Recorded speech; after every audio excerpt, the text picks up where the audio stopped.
Good evening. In South Vietnam, the Special Forces camp of Ben Het was quiet today after an artillery siege lasting almost 2 months. A government relief force of 3,500 men reached the camp from Dak To, 10 miles away, and reported meeting no opposition. The officers at Ben Het believe the North Vietnamese units that were withdrawn to Cambodia, at least for the time being.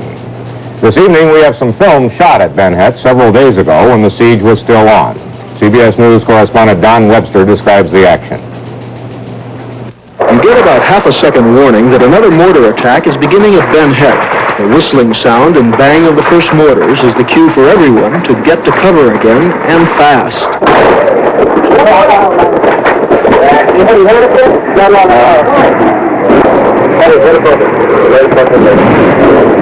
most dangerous single place at Ben Het is called simply the Tower.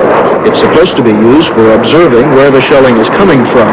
But if you can see the communists from there, then they can see you, and whoever's in the tower is a favorite target. The U.S. and South Vietnamese aren't giving out precise casualty figures, but there are reports that for some units, casualties are now well in excess of 100%.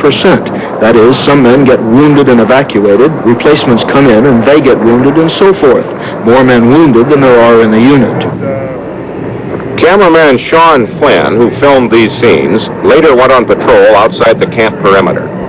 He recorded this description of what it was like. I'm with the 5th Battalion of the Mobile Strike Force, approximately 1 kilometer south of Ben Het Special Forces Camp, which has been under siege now for several months. The Mobile Strike Force, composed of mountain yard mercenaries led by Special Forces Green Berets, has approached within 1.5 kilometers south of the camp. The gunships are working all around us. There's been light contact. The reports indicate that the main body of the North Vietnamese, which have been on the outskirts of the camp now, have pulled back towards the west. However, I think it can still be considered a dangerous area. The Green Berets have called for a 500-pound bombs airstrike on the southern part of the camp to root out what is left of enemy resistance.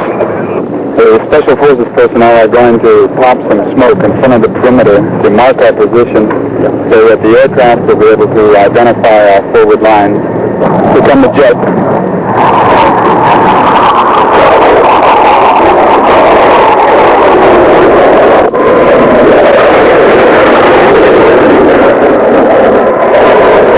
The airstrike over, ground fire between our position south of Ben Het and the camp seems to have diminished.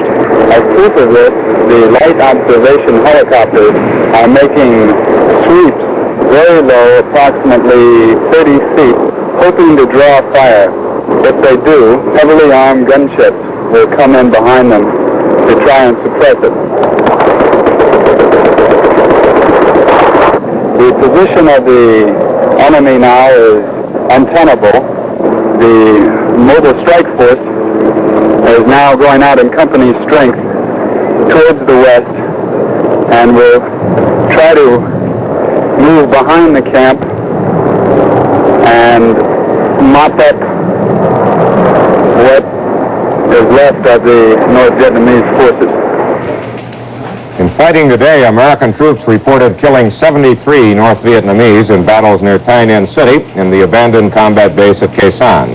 1 American was killed and 4 were wounded in the engagements.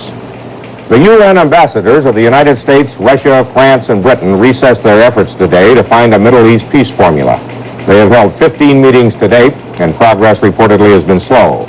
They're not expected to confer again until late August, but their deputies will go on with their meetings. Presidential envoy Nelson Rockefeller has gone to Haiti for talks with dictator Francois Duvalier, leaving behind him the violence of Argentina. Before his departure from Buenos Aires, bomb explosions damaged a power plant and 2 trains. The terrorism and a general strike throughout Argentina were directed primarily at the repressive policies of the military government. It has declared a state of siege in an effort to deal with the unrest.